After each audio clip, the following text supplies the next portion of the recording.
Oh, Dr. Watson, you're here at last. I came as quickly as I could. Now, this is Dr. Temple. Good morning, sir. He's prepared to examine Sherlock Holmes. Well, how is he this morning? He's no better, Doctor. He won't eat a thing. I've tried my best, but he seems to be just wasting away. Oh, please, Dr. Watson, you've got to do something. He's so weak, and I'm so worried. Watson, the very man I think a glass of water. Holmes! Holmes! Hold him, Temple! Hold him! Hold him!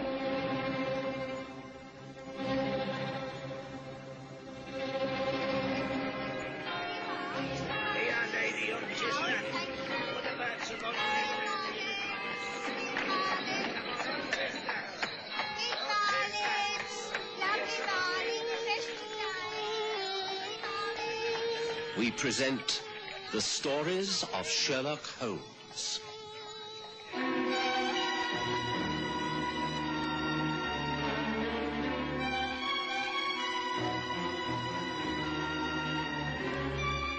Tragedy at Torridge Lodge.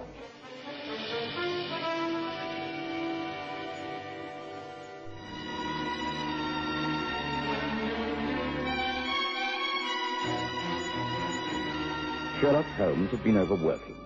I'd warned him repeatedly that he could not continue to live as he was doing. The man had a cast-iron constitution, but took no care of himself, and his lowered condition was not helped by excessive smoking and the taking of certain drugs. Being such a close friend meant that he felt he could ignore my advice, but Mrs. Hudson insisted, quite rightly, that something should be done. And so I'd appealed to Dr. Hugh Temple, a Harley Street specialist, to call at Baker Street. I was glad of his help that morning when Holmes collapsed. Watson is right, Holmes. You're just severely run down by pressure of work. You can't continue like this. You must stop. If you carry on, it will result in a complete breakdown. I have so much to do, Temple. Well, if you're dragged off to a nursing home for 6 months, you won't be able to work at all, will you? So why not be sensible? You must stop working and rest. There, you see, Holmes, this is exactly what I've been telling you for months. Now, surely you'll listen to reason. Oh, it'll be sheer lunacy to ignore our advice. Oh, very well. What do you recommend? A complete change. Are you able to take a few weeks off, Watson? Yes, I have leave due to me. I could always get a locum doctor to take over my practice for a while. Splendid, then do so. Take Holmes right away. Look, I know of a small cottage down near Tintagel, a place called Torridge Cove. I think I can get it for you. It's ideal. Peace, quiet, long walks along the cliffs, sea air, good Cornish food. What do you say, Holmes? Shall I arrange it for you?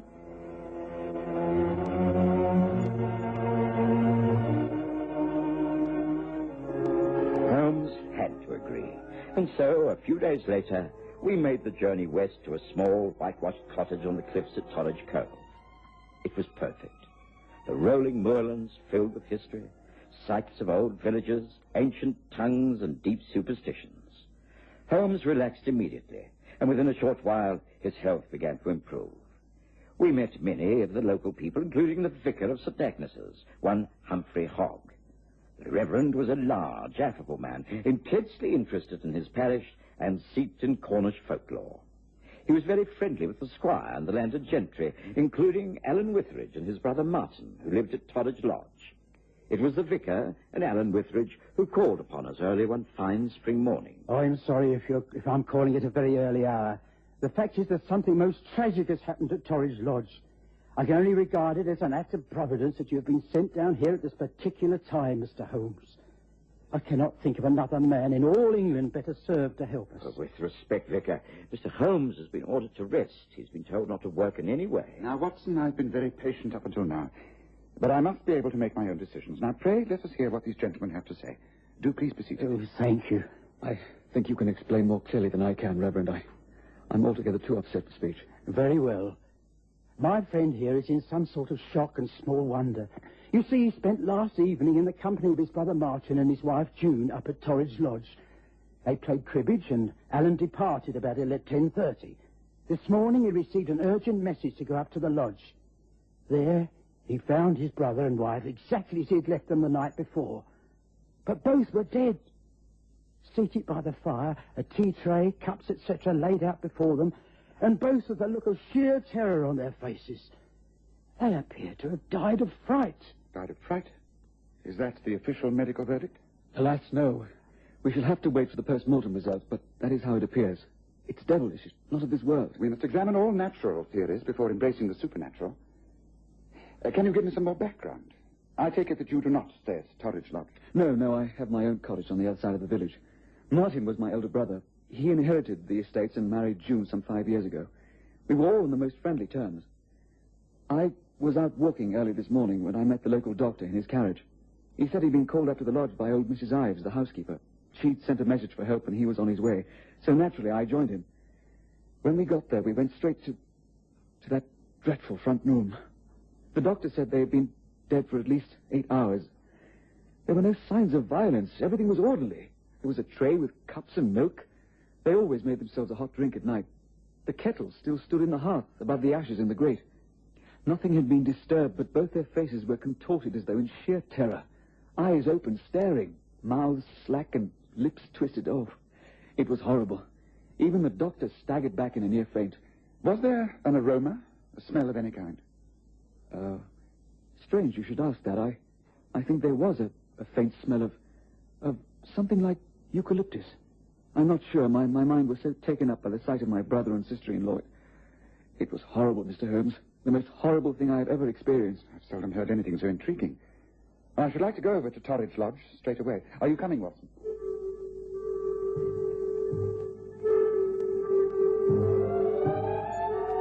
Torridge Lodge was smaller than I expected, old-fashioned, made of stone with large mullioned windows and well-kept gardens. As we walked up the gravel path, Ellen Witheridge pointed out the room where the tragedy had occurred. Holmes was immediately interested. So that is the room. Oh, how clumsy of me. I've knocked over a flower pot. Excuse me. There's no harm done. Shall we proceed? By all means. This way. There's Mrs. Ives at the door. I take it you'll wish to ask her a few questions? If I may. Good morning. Good morning to you. Mrs. Ives, this is Mr. Sherlock Holmes from London. He is a famous detective and is here to investigate the strange death of my brother and sister-in-law. Please answer all his questions as clearly as you can. Very well, sir. Would you perhaps wish to go into the house? Go with Mrs. Ives, Holmes. I have to go to the mortuary. I'll return as soon as I can. Oh, very well.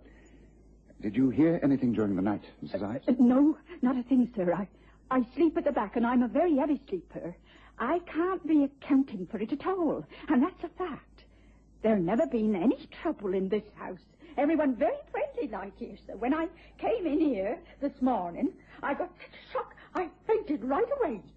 Of course, they took both the bodies away to the mortuary, and I've just left everything like it is, touched nothing. Fact is, the place now gives me the creeps, sir, so I'm leaving, I am. Well, here we are, sir, and you're welcome to the search of the room. I'm not staying another night under this roof, sir. If you want my opinion, 'tis in the grip of the devil, sir. Excuse me, I'm packing my bags and getting up to join my sister in Bartman. I reckon you won't be able to explain all this, sir. You see, 'tis the work of the devil. The work of the devil. Well, Watson, let's try to define things, shall we? We start by ruling out the work of the devil and all things supernatural. We have a man and a woman dead from an unknown cause. An expression of fear on their faces, but no attempt made to remove themselves from the room. The cribbage board and cards are still on the table in the window alcove. The chocolate drink, all prepared, awaiting hot water from the kettle. Nothing is disturbed. No one entered through the door or the window. I examined the flower bed when I knocked over the flower pot. There were no marks in the damp earth outside the window. Therefore, they were alone. Now, as a medical man, what is your opinion? Well, I'm darned if I know, Holmes. Have you any ideas? I shall await the coroner's report with the greatest interest, but I suspect it will indicate heart failure in both cases. Yes, if I'm correct, the paralysis will have worn off by now. Paralysis? Would you seriously believe that they were somehow... Wait. Later, Watson, later. We're about to have a visitor. See, in the mirror, the reflection of someone coming up the path. Now, I wonder if he can throw any light upon this. Yes, perhaps we should go and greet him. But firstly, Watson, I'd be very much obliged if you would endeavour to remove that kettle from the hearth and make some excuse in the kitchen and smuggle it out and back to our own cottage. Kettle? Holmes, you serious? Never more so. Come, do as I request. I know it's removing evidence from the scene of the crime, but there are occasions when this is justified. Come, Watson, quickly. Yes, I will meet this gentleman alone. Quickly, Watson, the kettle, quickly. I quickly did as Holmes requested, while he went to the front door of Torridge Lodge and admitted the visitor. I thought it wise to remain out of sight while he interviewed the gentleman. I'm John Brandon. I understand there's been a death here in this house. Who are you, and where is the Reverend Hogg? My name is Sherlock Holmes. I happen to be staying in this district and was sent for by Mr. Alan Witheridge. His brother Martin and sister-in-law June died last night in very mysterious circumstances. So the telegram told me. I have been a great friend of Martin and June since before their marriage. How did they die? Well, the cause of death has not yet been officially decided. There is a theory of heart failure due to tremendous fear. Death by fear? What absolute nonsense. Where is Alan Witheridge and that old fool of a woman, Mrs. Ives, who's supposed to look after the place? Alan Witheridge is down at the morgue, and I imagine will be reporting to the police. Mrs. Ives is leaving. She's packing. Might I ask what your interest is in this tragic event? I've told you. I'm great friends of the family. I've lived near Plymouth for some time, and I'm now off on a scientific exploration in Africa. I was on my way when I received a telegram from the Reverend Hogg advising me of this tragedy. Naturally, I came back to see if there was anything I could do. There doesn't seem to be anything anyone can do. Then why are you here? Have you been asked by the police to investigate? No. It was a personal request by the vicar and Alan Witheridge. Also, I have no doubt that the police will appreciate my cooperation. Have you formulated any theories? I cannot answer that at this stage. Then I seem to be wasting my time. I need not prolong the visit. I shall stay overnight at the Swan Inn and resume my journey tomorrow, having seen Alan and the vicar.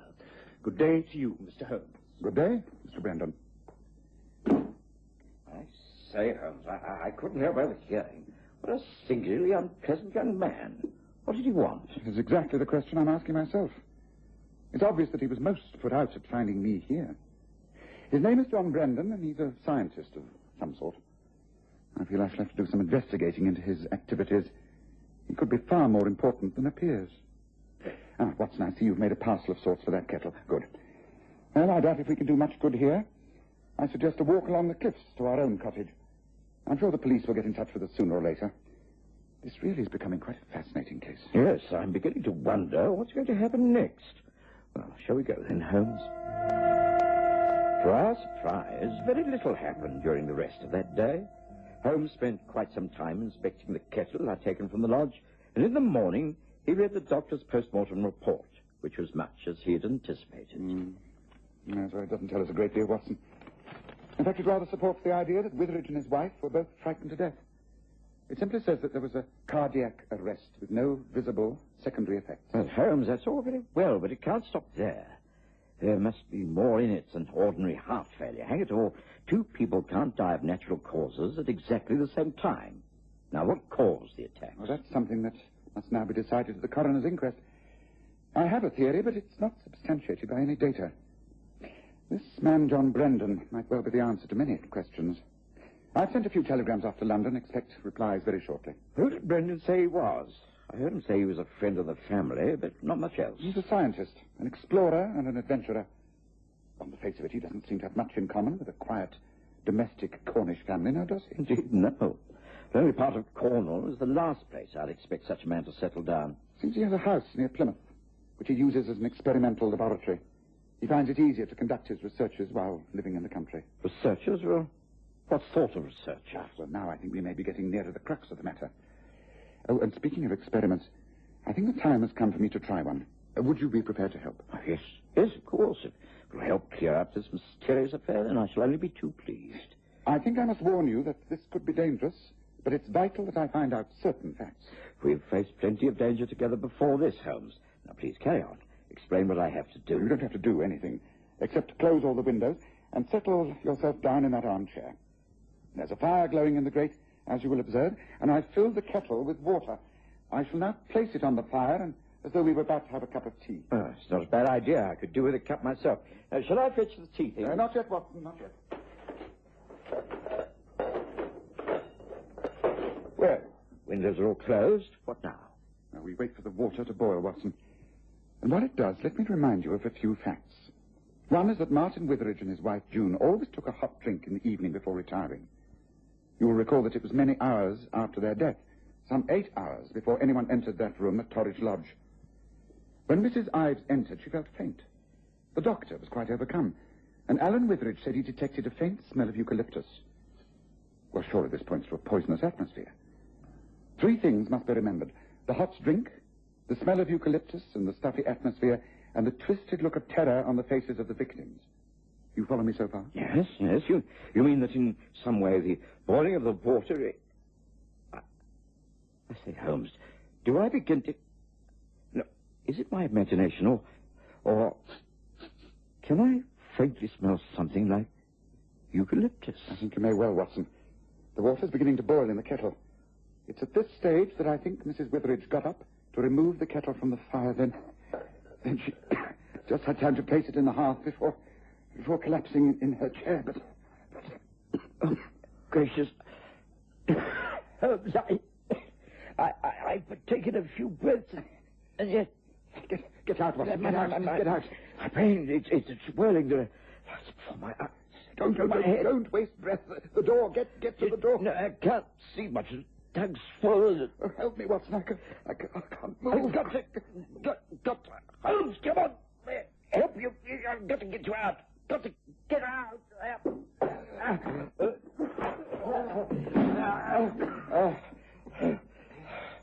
Holmes. Holmes. You all right? Yes. Thank you, Watson. I'm sorry. I should never have tried that experiment. It was far too dangerous. I would never have got out of that room without your help. Hardly. No, I managed it myself, but... Holmes, what does it all mean? It means that is how the killing took place. A highly poisonous drug, little known in this country, was lodged in the curved spout of that kettle. It was in the form of large crystals that melted into the steam and formed a highly poisonous gas that paralyzes the nerves of human beings. Later, this shrinking of the nervous system slowly disappears, leaving only the outward signs of what caused the breathing and the heart to stop. Gracious Holmes, what is this drug? Where does it come from, and who could have administered it in such a devilish manner? Well, the drug, I think, is known as Pecovignano. It's found in French Equatorial Africa. I can only remember what I've read in the past. Were I back at Baker Street, I should be able to look it up in a second, but I'm sure that was the drug, and that was how it was used. But who could have devised this deliberate murder unless...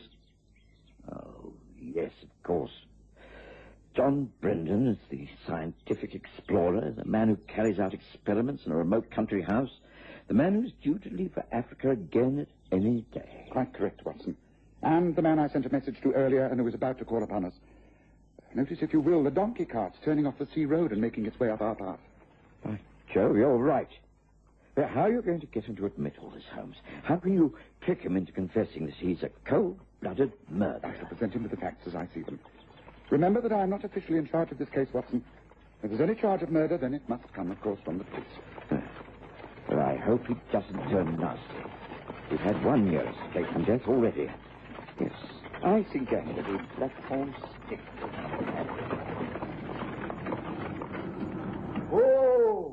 That's it. Afternoon. I had a message at the Swan that you wanted to see me, Mr. Holmes. And might I ask who this gentleman is who suddenly appears in the doorway with that heavy stick? My name is John Watson, and I'm prepared to give a good account of myself if you're out to cause trouble, Brendan. Oh, like that, is it? Please, this is not necessary. Thank you for coming over, Brendan.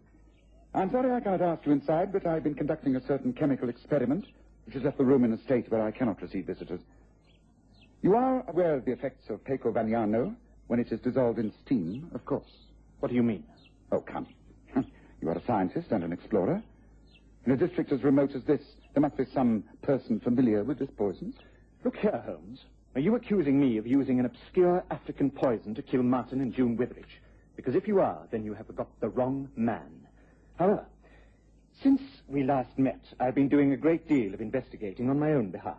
I think I know exactly what occurred the other night, and I think I can prove it. Will you listen to my theory, Mr. Holmes, and then act upon it? Will you? I left the 2 men alone in the garden and tried to clear our cottage of the noxious fumes that nearly paralyzed us. I'd barely done this when Holmes came in with the news that we were to depart for Torridge Lodge. Alan Witheridge, John Brendan, and the Reverend Humphrey Hogg were expected, and Holmes insisted upon taking the offensive kettle with him. Once in the lodge, we persuaded Mrs. Ives, who was on the point of leaving, to arrange for tea to be taken into the sitting room. The kettle was filled and placed on a trivet by the fire. Our guests arrived. Alas, my poor parish seems to be the haunt of the devil. The local folk are talking of black magic being used. 'Tis a sorry day for Torridge Court. I think the matter will soon be cleared up, Vicar. Pray take a seat. And you, Mr. Witheridge, there by the fire. But, that was the chair my brother died in. You shouldn't be afraid of the past, Alan. I will take this one that June always had. I have nothing to fear. Are we taking tea, Holmes? Why not? It's all laid out. Perhaps, Watson, you'd be good enough to place the kettle over the fire. Well, yes. Yes, of course. But, what is the purpose of all this? I mean, what are you intending to do? I don't understand. Don't you? This is the same kettle, Alan. It has the partly dissolved crystals still concealed within. The water will boil, and then... No, I don't understand, no. Let me out of here. Let me out. I refuse to play these games. I'm going. Let me out. You stole from my laboratory, didn't you? After I'd made preparations for my trip and had reached Plymouth, you broke into my house and stole the poisonous chemicals, the crystals. You deliberately poisoned your own brother and sister-in-law to get the inheritance. No. You killed them, didn't you? No, I deny it. You can't prove it. You can't. Of course, the tea was never served. Under the merciless attack of John Brendan and the quiet summing up from Sherlock Holmes, Alan Witheridge broke down and confessed. With the Reverend Hogg as witness, the police were called in, and the case was virtually over. Back at our cottage, Holmes poured John Brendan a large whiskey and soda. Oh, thank you, Holmes. There's very little left for me to say. I shall, of course, postpone my trip until after the case is brought to court and justice done. Any other questions? Yes, I still cannot quite see why you should have been friendly with Alan Witheridge, to the extent that he knew your work so well. The fact is, I wasn't all that friendly with him, but I was with his sister-in-law, June. We'd been in love years ago, before she married Martin. I suppose Alan thought if the method of killing his brother was discovered, I might have been suspected. I think I was very lucky that you came to convalesce, Mr. Holmes. May your good health continue for many years. Cheers.